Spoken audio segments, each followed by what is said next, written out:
5 মাস পর দেশে ফিরে আদালতে আত্মসমর্পণের পরিকল্পনা করছেন ক্ষমতাচ্যুত সাবেক প্রধানমন্ত্রী শেখ হাসিনা।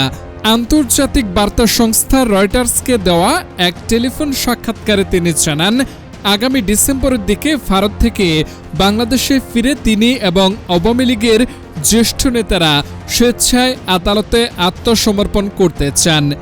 প্রায় 1 ঘন্টার সাক্ষাৎকারে শেখ হাসিনা বলেন, দেশে ফিরলে তাকে গ্রেফতার বা হত্যার চোখের মুখে পড়তে হতে পারে, তবুও তিনি নিজের মাতৃভূমিতে ফিরে বিচার প্রক্রিয়ার মুখোমুখি হতে চান।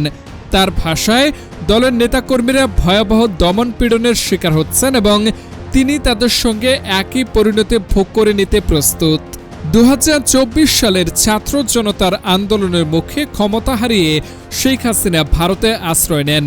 পরে আন্তর্জাতিক অপরাধ ট্রাইব্যুনাল 2025 সালের নভেম্বরে আন্দোলন দমনে প্রাণঘাতী অভিযানের অভিযোগে অনুপস্থিতিতে তাকে মৃত্যুদণ্ড দেন। তবে তিনি এসব অভিযোগ বরাবরই অস্বীকার করে আসছেন।